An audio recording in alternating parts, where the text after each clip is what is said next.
안녕하세요, 여러분. 반갑습니다. 저는 원광대학교 조성훈 교수입니다. 여러분께서는 지금 마음치유 잃어버린 나를 찾는 길 수업을 함께하고 있습니다.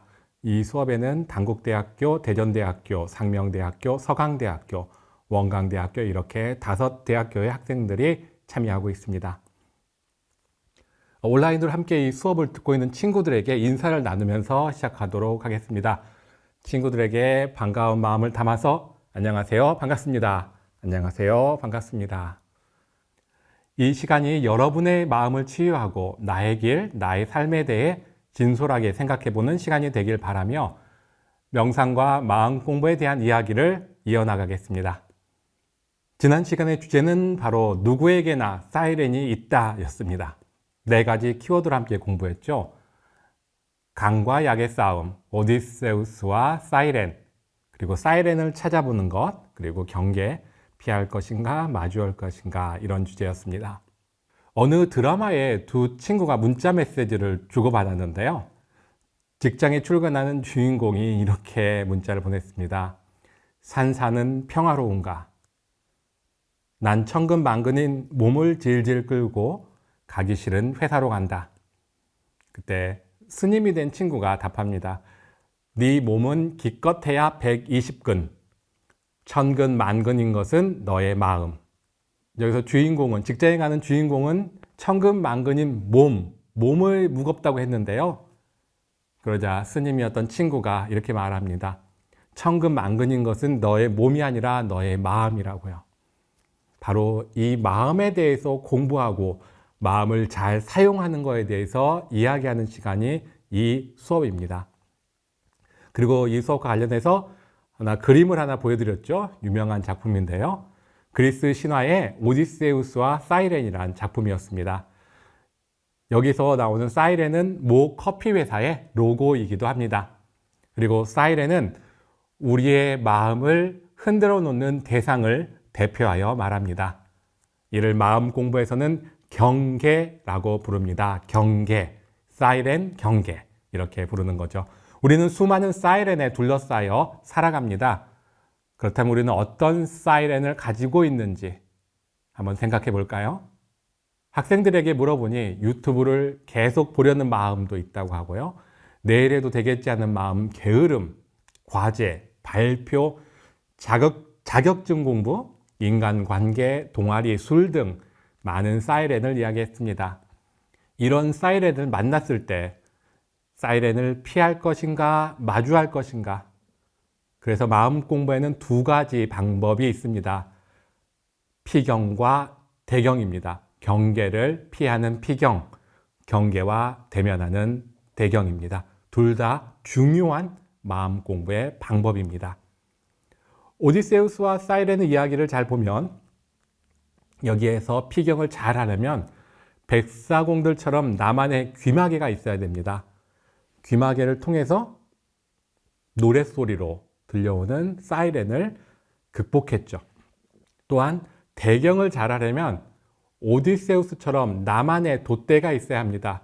오디세우스는 돛대에 몸을 묶어서 사이렌의 노랫소리를 들었지만 거기에 끌려가지 않았죠. 이러한 귀마개, 돛대를 중립의 장소라고 합니다. 나만의 중립의 장소가 있다면 사이렌을 만났을 때, 삶의 어려운 일을 만났을 때 조금은 더 능숙하게 대처할 수 있을 겁니다. 그럼 지난 강의 내용은 여기에서 마무리하고 그럼 이번 주 강의 주제로 넘어가겠습니다. 마음 공부에 대한 이야기인데요. 이 이야기는 제가 일찍 이 이야기를 듣고 오래도록 생각했던 어떤 그런 이야기입니다. 이야기 내용이 이렇습니다. 한 여성분이 개울가를 건너려고 하는데요. 건너지를 못하고 발만 동동 구르고 있었습니다. 왜냐하면 조금 전에 소나기가 내리면서 개울물이 불어났거든요. 그러다 보니 그 여성분이 건너기에는 너무 위험했던 겁니다. 때마침 2명의 수도자가 나타나서 개울을 건너려고 했습니다. 그 여성은 수도자들에게 요청했죠. 개울을 건널 수 있게 좀 도와주세요 하고요. 이에 선배 수도자는 미안하지만 도와줄 수 없다고 정중히 거절했습니다. 왜일까요? 사실 이분들에겐 계율이 있습니다. 이 수도자들의 계율 중에 하나는 남자분들의 경우에는 이성을 이렇게 터치하지 못한다고 할까요? 이런 나름의 수행자의 계율이 있습니다. 그런데 젊은 수도자는 내가 도와주겠다며 그 여성을 안아서 개울을 건너편으로 옮겨주었습니다. 그리고 두 수도자는 다시 길을 떠났습니다. 한참을 걷다가 나이 든 수도자, 이 선배 수도자가 젊은 수도자를 걱정스러워하면서 말했습니다.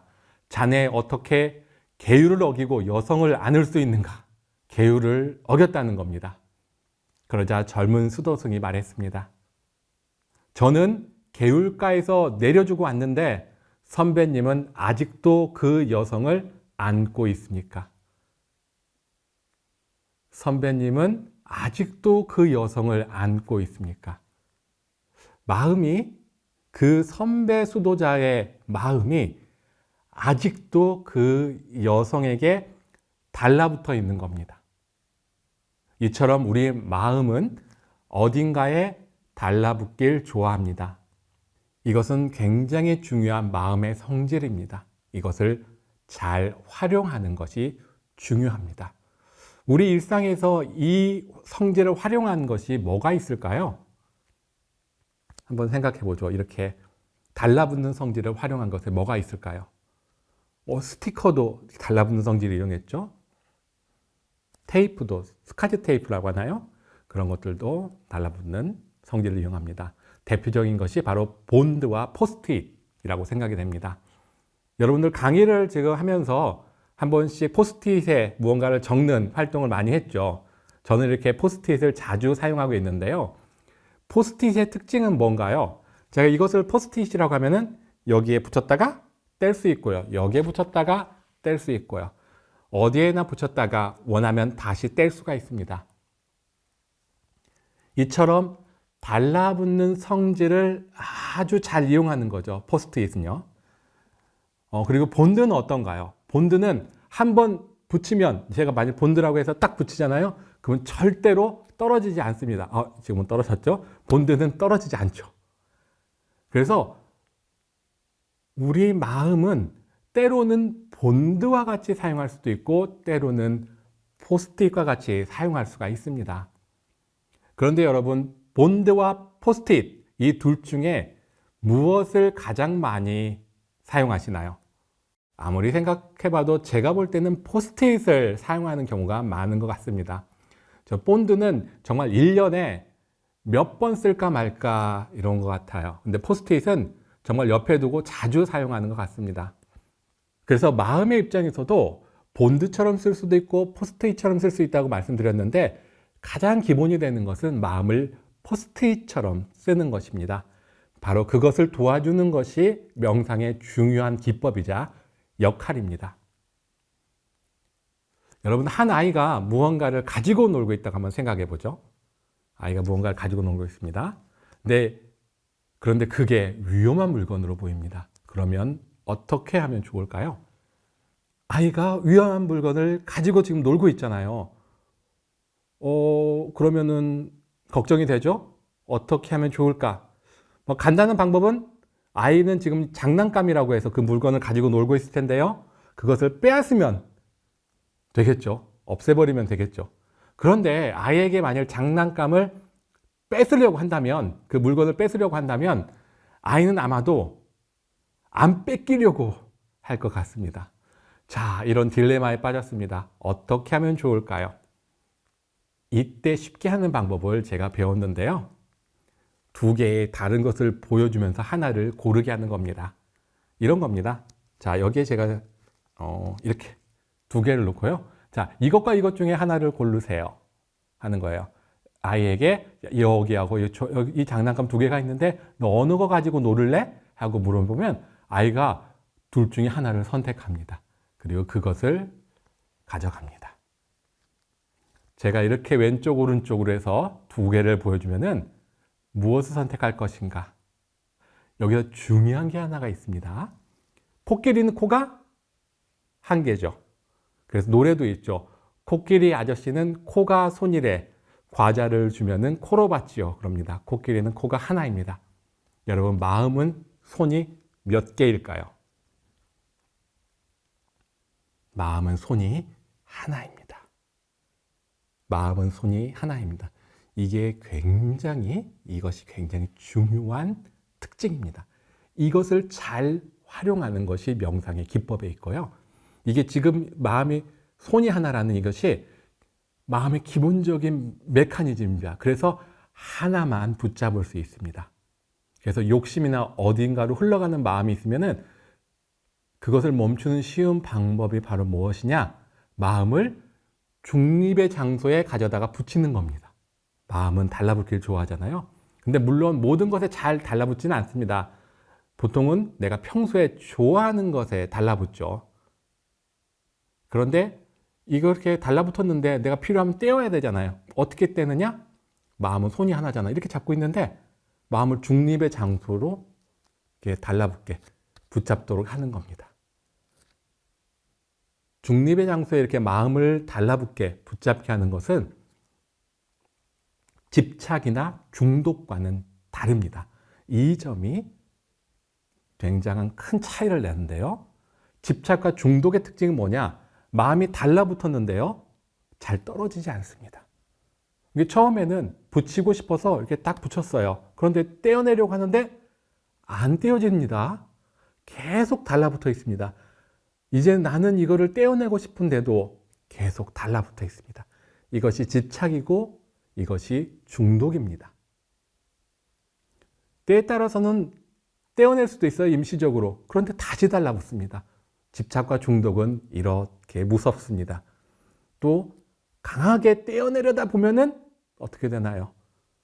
예를 들어 스티커 같은 거 붙였는데 스티커를 딱 떼어내려다 보면은 여기에 얼룩 같은 거 생기죠.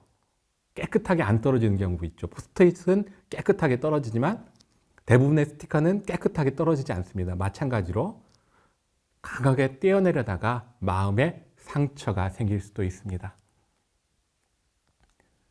중립의 장소에 마음을 붙여두는 것은 마치 포스트잇처럼 이쪽에 마음을 붙였다가 다시 이쪽에 마음을 붙이는 것과 같습니다. 여러분이 배워온 명상전후 몸풀기 그리고 허그무드라 이런 명상의 기법들은 내 마음을 포스트잇처럼 능숙하게 쉽게 띄었다가 붙였다가 할 수 있도록 트레이닝을 하는 겁니다. 특히 호흡에 대한 알아차림은 마음을 호흡에 한 번씩 붙여두는 연습을 하는 겁니다. 여러분 지금 숨 쉬고 계신가요? 숨 쉬고 있죠. 제가 질문을 하는 순간 여러분 숨 쉬고 있나요? 그 순간 마음이 호흡에 한번 달라붙었지 않나요? 바로 이렇게 하는 트레이닝의 비법에 명상과 마음 공부가 함께합니다. 여러분은 마음을 포스트잇처럼 쓸 수도 있습니다. 그리고 마음을 포스트잇처럼 쓸 수 있을 때 보통 우리는 이렇게 말합니다. 마음을 자유롭게 쓴다. 마음을 마음대로 쓴다. 이걸 명상의 세계에서는 마음의 자유를 얻었다라고 표현합니다. 마음의 자유를 얻었다. 멋지지 않습니까? 얼마나 자유롭고 여유롭고 편안하고 즐겁고 할까요? 근데 보통은 그 반대의 경우가 많습니다. 마음을 떼고 싶은데 떼지 못하고 계속 집착하고요. 떼지 못하고 집착하다 보니까 그 안에서 괴로워합니다.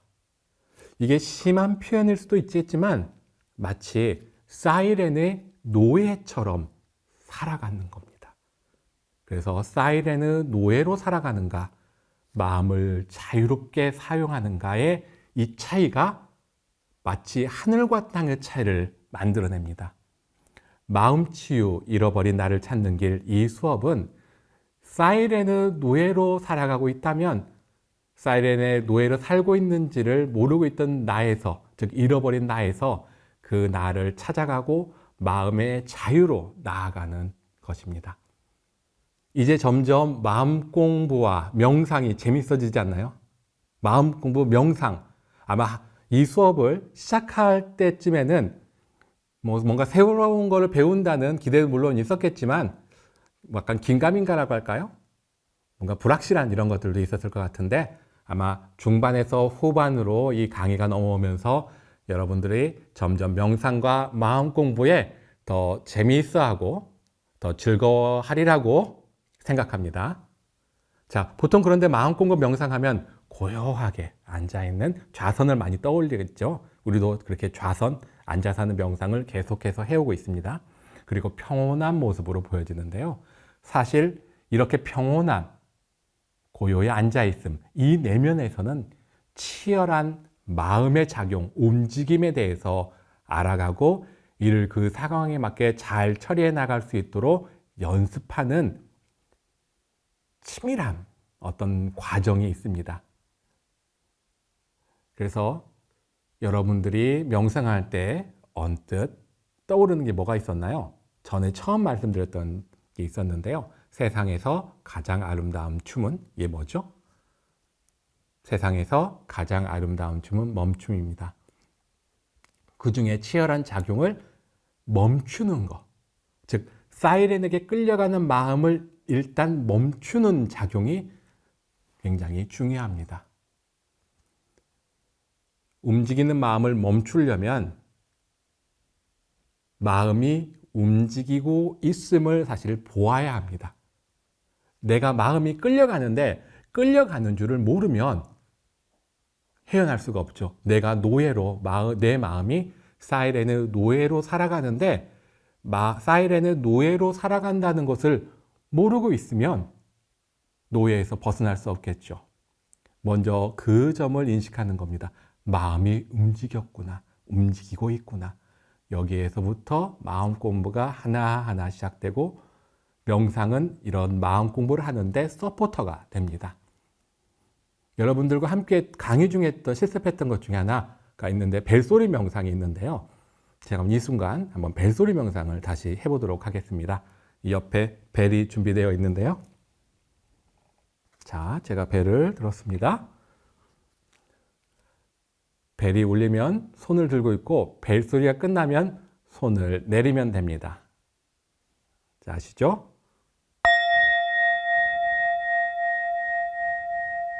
벨 소리가 울리고 있으니까 손을 들고 있고요.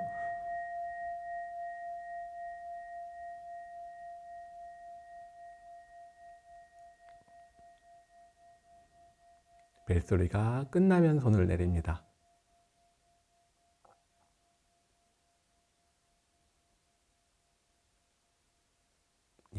이제 전 벨소리가 끝난 것 같습니다. 한 번만 더 해볼까요?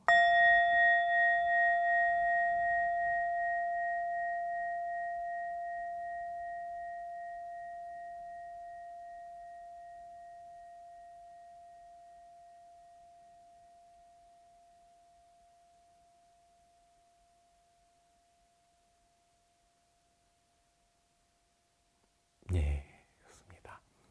방금 이 벨소리가 울렸을 때 여러분 마음이 어디에 있었나요?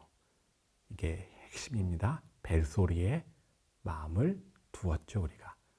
그러니까 어떤 면에서는 이 소리에 마음을 붙여보는 연습을 한 거예요. 소리가 나는데 이 소리는 보이진 않죠. 위로 들리죠? 그 소리에 마음을 붙인 겁니다. 붙이고 계속 끝까지 소리가 끝날 때까지 계속 마음을 붙여보는 연습을 한 거죠. 그래서 실제로 이 벨소리를 명상으로 해서 매일 아침 그 유치원 정도에 만 3세에서 5세 정도 되는 아이들, 초등학교에 들어가기 전에 그 아이들에게 명상을 안내를 했었습니다. 그때 이 벨소리 명상을 이용했는데요. 그때는 한번 벨소리를 치면은 이 여운이 20초 정도의 길이었습니다. 그래서 이걸 벨소리를 7번 정도를 들려줬어요. 그러면 집중을 해보면 2분 20초 정도죠. 이렇게 벨소리에 마음을 붙여두는 연습을 매일 아침 할 수 있도록 했습니다. 그랬더니 아이들이 어떻게 변화가 일어났냐면요. 뭔가 차분해요. 아이들이. 그래서 아이들이 다른 아이들과 모여서 하는 활동들을 할 때 왠지 모르게 이 벨소리 명상을 했던 아이들은 차분하고요. 그리고 아이들이 어디 놀러 간다거나 바깥에서 하는 활동을 하러 갈 때, 그럴 때 그냥 가면은 아이들이 방방방방 뜨거나 이럴 게 있거든요. 흥분돼서. 그런데 이 벨소리 명상을 하면은 즐거움도 있지만 차분함도 함께 가지고 가더라고요. 바로 이렇게 마음을 붙여보는 연습이 내 마음을 관리할 수 있는, 자유롭게 사용할 수 있는 힘을 길러주었던 거죠. 그런데 이 벨소리, 이 벨을 항상 가지고 다닐 수가 있나요? 없죠. 바로 그게 문제라면 문제죠. 그래서 또 다른 것을 찾아야 합니다. 이게 중립의 장소가 됐던 거죠. 지금 벨소리가 또 다른 중립의 장소가 지금 필요한 겁니다. 자, 그러면 어떤 중립의 장소가 나에게 있을까? 지금 이 순간 여러분 숨을 쉬고 있죠. 제가 가끔 이렇게 계속 물어보네요. 숨 쉬고 있죠. 바로 호흡입니다. 호흡이 가장 늘 항상 나와 함께 있는 중립의 장소가 될 수 있습니다. 그래서 호흡 알아차림을 허그무드라에서도 하고 있고요. 좌선에서의 앉는 자세에서도 호흡에 대한 알아차림과 함께 아랫배에 마음을 두는 그런 기법을 사용해서 우리가 명상을 계속 해온 겁니다. 바로 호흡이 기본이 되어서 호흡을 중립의 장소로 계속해서 은연중에 마음의 힘을 기를 수 있도록 공부해 왔던 겁니다. 이 방법이 지금 여러분이 하고 있는 이 방법이 오랜 세월을 통해서 수많은 수행자들이 영적 전통에서 수행자들이 해왔던 것입니다. 옛날에는 이게 비법으로 스승과 제자 사이에 대중에게 알려주지 않고 스승과 제자 사이에서 비밀이 전수를 했던 이런 것들입니다. 그런데 이제 시대가 많이 바뀌었죠. 요즘에는 누구나 사용할 수 있도록 이렇게 다양한 방법으로 제시되고 있고 이 수업에서 특히 명상과 마음 공부를 어떻게 할 수 있을까를 좀 더 쉽게 안내하고자 여러분과 함께하고 있는 겁니다. 자, 여기서 핵심은 내 마음을 보게 되는 겁니다. 마음을 붙인다는 거에 다른 마음은 마음을 붙였으니까 이 마음이 보이죠. 자, 이제 마음을 본다는 거, 이 부분을 조금 더 이야기해 보도록 하겠습니다. 여러분, 오징어 게임 있죠? 그 드라마입니다. 여러분 다 아시는 드라마. 그 드라마에서 첫 번에 나오는 게임이 뭐였죠? 여러 게임이 있었는데 딱지치기였습니다. 딱지치기 하는 장면이 이런 근사한 양복 차림의 인물이 나옵니다. 그리고 파란색과 빨간색 딱지를 보여주면서 이기면 돈을 준다고 하죠. 그래서 딱지치기를 합니다. 그때의 그 딱지치기를 할 때는 어떤 마음일까? 초등학생 한 4학년 정도 되는 친구가 딱지치기에 대한 시를 썼습니다. 제가 시를 한번 읽어드릴게요. 딱지 따먹기를 할 때, 딴 아이가 내 것을 치려고 할 때 가슴이 조마조마한다. 딱지가 홀딱 넘어갈 때 나는 내가 넘어가는 것 같다. 초등학교 4학년 어린이의 딱지 따먹기라는 시입니다.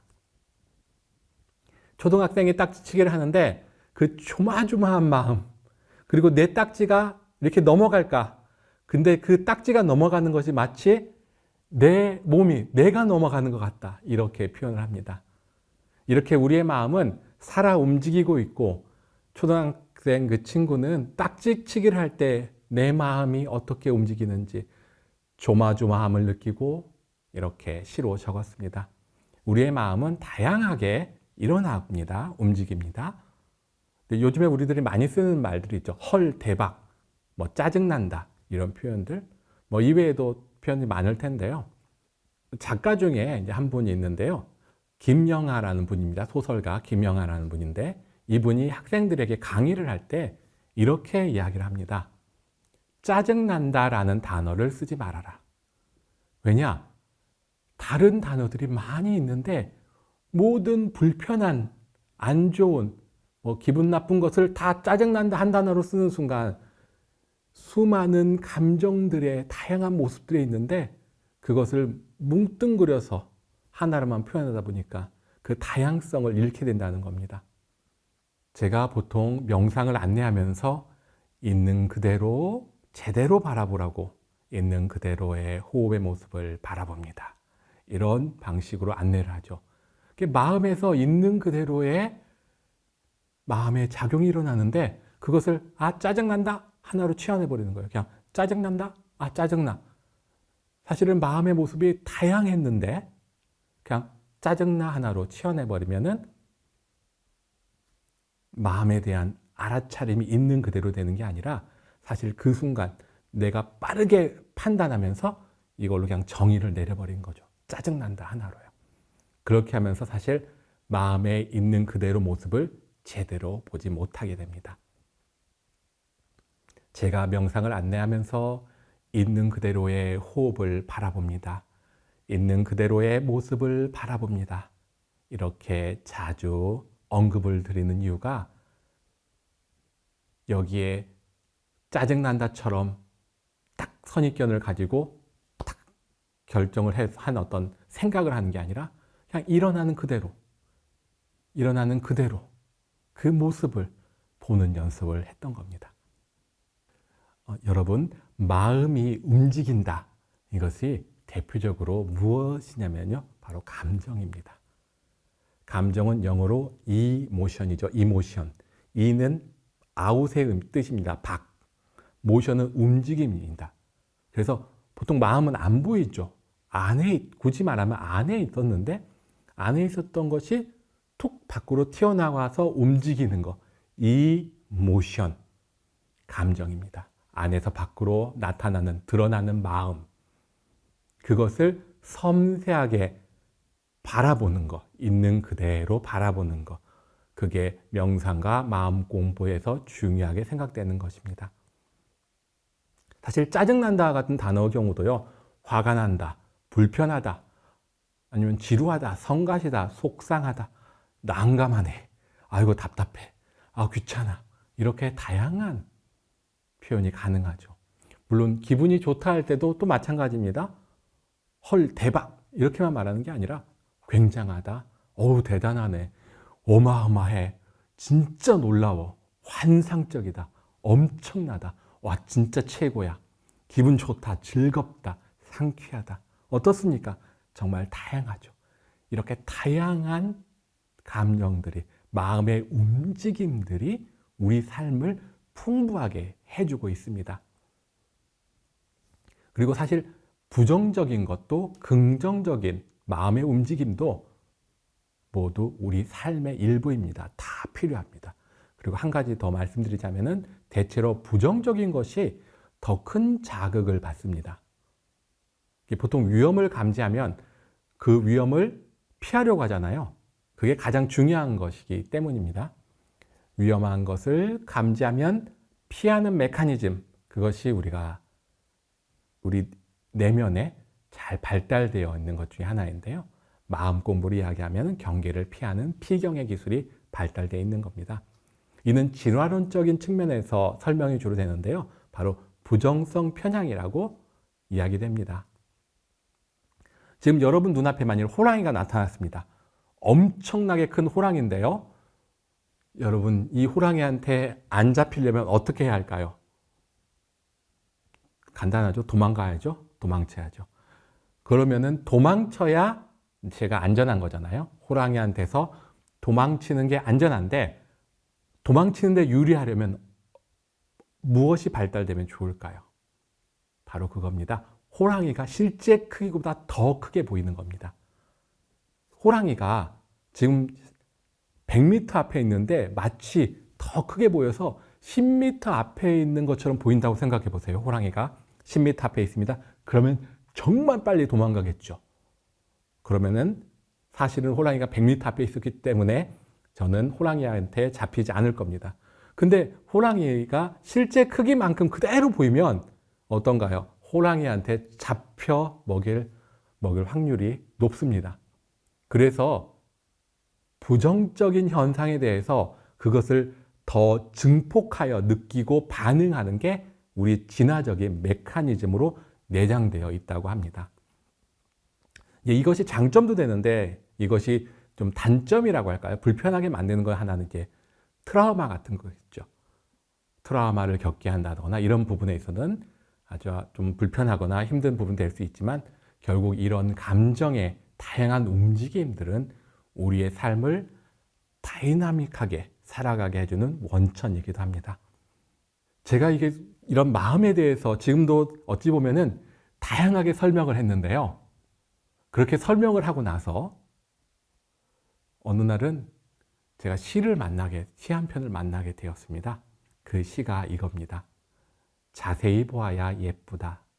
오래 보아야 사랑스럽다. 너도 그렇다.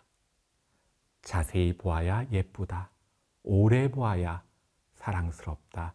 너도 그렇다. 나태주라는 시인의 시 풀꽃입니다. 저는 이걸 딱 들으면서 이 시를 알게 되면서 야, 이렇게 간단하게 설명할 수 있었는데 내가 앞에서 정말 장황하게 설명했다 하는 생각도 들더라고요. 이 시를 기억하면 좋을 것 같습니다.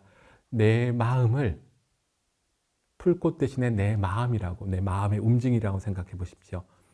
자세히 보면 참 예쁜 마음의 모습들이 보입니다. 오래 보면 그 마음의 모습들이 사랑스럽습니다.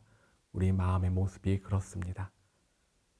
그리고 이렇게 마음을 자세히 보거나 마음을 오래 보고 어떤 관리하고 잘 사용하는 것을 큰 틀에서는 마음 공부라고 합니다.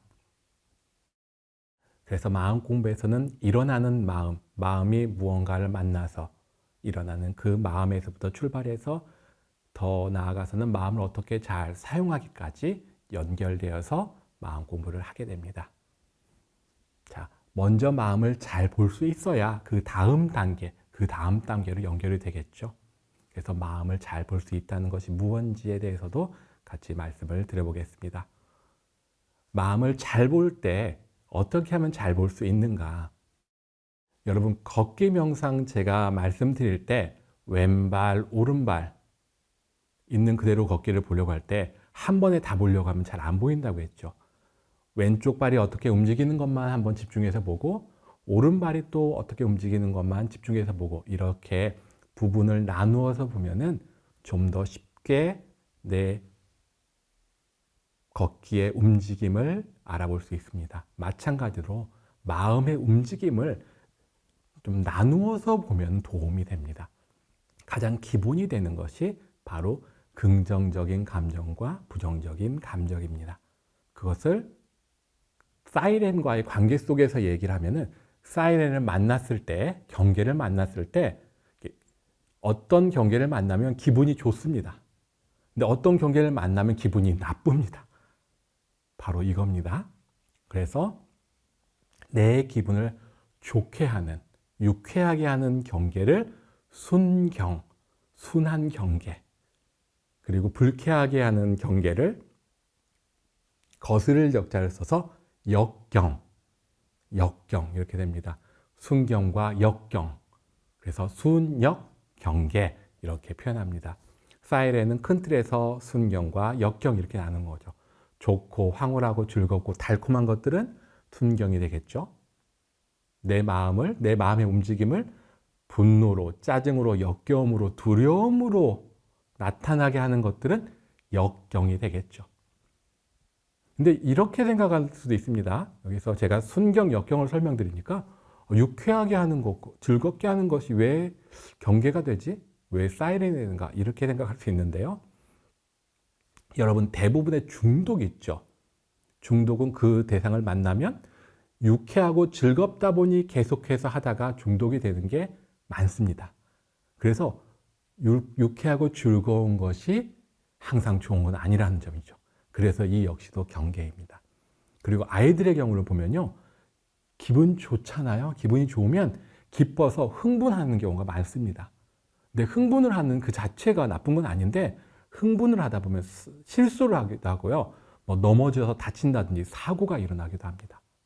근데 기쁨, 즐거움 그 자체가 나쁜 것이 아니라 기쁨에 취해서 나의 생각, 나의 행동에 안 좋은 영향을 줄 수 있기 때문에 순경 자체가 경계가 되는 겁니다. 오히려 이 순경을 경계로 알고 잘 활용하는 것, 잘 이해하는 게 중요하겠습니다. 그래서 이렇게 순경과 역경으로 경계를 알아차리는 것은 내 마음, 내 감정에 대한 알아차림과 연결되거든요. 내 감정을 알아차릴수록 경계에 대해서도 더 잘 알아차리게 됩니다. 그리고 이 감정은 일어났다가 사라집니다. 그것을 이렇게 표현합니다. 변화한다. 또는 고정된 실체가 아니다. 이렇게 말하는데요. 생주이멸 이렇게도 설명합니다. 생은 나타나다. 나타난 겁니다. 주는 머무는 겁니다. 이는 변화하는 겁니다. 멸은 사라지는 겁니다. 그래서 나타났다가 큰 틀에서는 생멸이죠. 나타났다가 사라지는데 그 사이에 잠시 머물기도 하고 변화하기도 하다가 사라집니다. 마음의 움직임이 이렇습니다. 그래서 마음은 늘 변화한다고 하고요. 실체가 없다라는 표현도 그래서 쓰기도 합니다. 이렇게 방금 전에 두 가지 관점으로 순역으로 나눴죠. 마음을요. 마음의 움직임을. 근데 한 가지 더 있습니다. 더 정밀하게는 세 가지로 나누어 봅니다. 이건 마치 빛의 삼원색과도 비슷합니다. 빛의 삼원색이 뭐죠? RGB라고 하죠. 레드, 빨간색, G는 그린, 녹색, B는 블루, 파란색입니다. 이 세 가지 색이 조화를 이루어서 여러분 우리가 보는 휴대폰 화면에 천연색의 어떤 화면이 되고요. 또 모니터도 RGB가 조화를 이루어서 모습을 나타냅니다. 그래서 RGB는 자연의 모든 빛깔을 만들어내는 바탕이 됩니다. 마찬가지로 순경, 역경, 순경, 역경 그리고 텅빌 공자의 공경이거든요. 이 세 가지가 경계의 기본이 됩니다. 이해하는 기본이 됩니다. 즉 마음의 모든 움직임을 이해하는 토대가 됩니다. 자, 경계를 세밀한 마음 공부의 관점에서 보면은 순경은 내 마음을 유혹하는 경계였습니다. 역경은 내 마음을 거슬리게 하는 경계였죠. 공경은 텅 빌 공짜거든요. 비어있다 이건데요. 이 경계의 특징은 뭐냐면요. 내 마음이 게을러지게 합니다. 특히 내가 나태해지고 자포자기에 빠지게 되고 무기력해지는 거 있죠. 이런 경우는 공경과 관련이 됩니다. 이렇게 세 가지 경계로 정밀하게는 감정을 통해서 구분해 볼 수가 있습니다. 자, 이렇게 경계를 순경, 역경, 공경으로 세 가지로 구분하는 것이 우리의 감정의 다양성을 이해하는 것이 되는데요. 또 다른 점이 하나가 있습니다. 함께 해야 될 게. 또 다른 성격의 것인데요. 이건 뭐냐면요. 경계의 강도입니다. 경계가 얼마나 강한지. 경계의 강도. 예를 들어서 우리가 매운맛을 보면은 예를 들어 떡볶이를 주문한다고 하죠. 배달 앱을 통해서 떡볶이를 주문하면 저는 순한 맛으로 해주세요. 저는 보통 맛으로 하겠습니다. 저는 엄청 매운맛으로 하겠습니다. 이렇게 선택을 하죠. 이것처럼 경계도 그 강도, 세기가 그 힘이 센 게 있고 약한 게 있고 합니다. 바로 이렇게 구분이 되는데요. 그래서 이런 경계들을 포착하는 것으로 제가 이제 경계 구간 도시를 설명해 드립니다. 자, 이 부분은 큰 감정이라는 개념하고 관계됩니다. 사실 순한 맛은 먹는데 불편하지 않잖아요. 누구나 다 편하게 먹잖아요. 보통 맛도 괜찮습니다. 근데 진짜 매운맛들은 아무나 먹을 수 없잖아요. 마찬가지로 큰 감정과 작은 감정으로 감정을 나눠볼 수 있어요.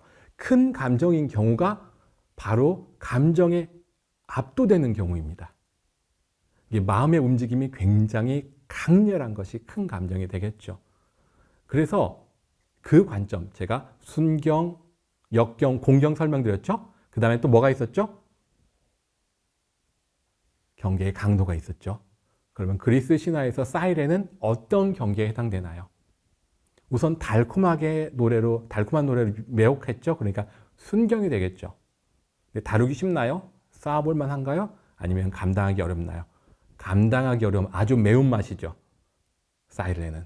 그런 관점에서. 그래서 사이렌은 순경이면서 감당하기 어려운 경계입니다. 이것처럼 내가 경계를 순강, 역경, 공경으로 그 빛깔을 구분할 수 있고 이게 다루기 쉬운 경계인지 쌓아올 만한 경계인지 감당하기 어려운 세기의 경계인지를 종합하여서 내 마음 공부에 활용할 수 있습니다. 즉 이거를 경계의 성격, 사이렌 성격을 포착할 수 있으면 마음 공부로서 내가 피경을 할지 대경을 할지 또한 미리 그 경계에 대해서 알고 있으면 미리 준비할 수도 있겠죠. 그러면 다음번에 그 경계를 비슷하게 만난다면 좀 더 능숙하게 그 상황을 대할 수 있을 겁니다. 자, 여러분들에게 마음 공부의 다양한 면을 지금 소개해 드렸습니다. 지금 이번 시간에 좀 더 너무 많은 제가 정보를 전달드려서 소화가 안 되는 건 아니죠. 예, 이거 사실 간단하죠. 순경, 역경, 공경. 그리고 큰 감정, 작은 감정. 이렇게 나눠 볼 수 있고요. 근데 이렇게 나누어 보면서 사이렌에 대해서 이해하고 내 감정에 대해서 이해할 수 있게 되거든요. 이건 점차 해나가는 겁니다. 삶을 살아가면서 일상에서 우리가 점차 우리 경험해 나가는 세계이거든요. 그걸 바라보는 하나의 방향성을 제가 말씀드린 거고요. 마음 공부의 관점에서요. 그리고 그때 우리가 일상의 세상을 만날 때 우리가 그러면 준비할 게 뭐냐? 바로 중립의 장소입니다. 오드세우스가 돛대에 자신의 몸을 묶어서 중심을 잡아나갔거든요. 삶에서 중심을 잡아나갔던 것처럼 마음의 힘을 잡아나갈 수 있습니다. 그리고 이것이 확장된 게 무엇이냐? 바로 여러분의 상대방의 마음을 이해하는 공감의 능력입니다. 내 마음을 볼 수 있을 때 공감의 능력과 연결이 됩니다. 이 이야기가 있어요. 장자에 나오는 이야기인데요. 장자와 장자의 친구 해자가 이렇게 대화를 나눕니다. 호수에 있는 물고기를 보면서 와, 물고기가 즐겁게 노네. 이렇게 장자가 말합니다. 그랬더니 해자가 너는 물고기가 아닌데 어떻게 물고기의 즐거움을 너가 아냐? 이렇게 말했어요. 그래서 장자는 뭐라고 말했을까요? 이때 장자가 이렇게 말합니다. 너는 내가 아닌데 어떻게 내가 물고기의 즐거움을 모른다는 것을 아냐? 자, 이렇게 해서 장자가 어떤 이 논리 싸움에서 승리를 했습니다. 근데 정말 물고기의 즐거움을 알 수 있을까요? 정말 다른 사람의 마음을 그대로 알 수 있을까요? 내 마음을 알아가는 것, 내 감정을 알아가는 것을 통해서 이것을 미루어서 상대방의 감정을, 마음을 헤아리는 것. 이 헤아리는 힘이 강화되면 될수록 상대방에 대한 공감의 능력이 향상된다고 말할 수 있을 것 같습니다. 여기에서는 공감에 대한 얘기는 이제 이 정도로 마무리를 하려고 해요. 그 순서는 뭐냐? 내 마음에 대한 알아차림입니다. 내 마음에 대한 알아차림이 커지면 많은 변화가 일어나는데요. 자, 오늘의 핵심 내용은 오늘의 주제는 마음이 보이나요라는 주제로 이야기 나눴는데요. 오늘은 인생의 한 문장 한번 여러분 한번 요약해 보면 어떨까요? 어떻게 요약해 볼 수 있을까요? 자, 이번은 제가 그냥 짧게 정리를 하도록 하겠습니다. 자, 이번 시간 제가 준비한 한 문장 조금 전에 읽어드렸던 시입니다. 자세히 보아야 예쁘다. 오래 보아야 사랑스럽다. 너도 그렇다. 마음 공부에서 마음을 본다는 것. 지금처럼 자세히 보고 오래 보고 이런 가운데 여러분의 마음에 대한 알아차림이 향상될 겁니다. 자, 그러면은 오늘 수업에 참여한 친구들이 잘 되기를, 또 나 역시도 잘 되기를 바라는 마음을 담아서 두 손 모으고 자해 명상을 하면서 마무리하도록 하겠습니다. 당신이 건강하기를, 당신이 행복하기를, 당신이 사랑받기를. 한 번 더 하겠습니다. 당신이 건강하기를, 당신이 행복하기를, 당신이 사랑받기를. 예, 그럼 여기에서 수업을 마치겠습니다. 수고하셨습니다. 감사합니다.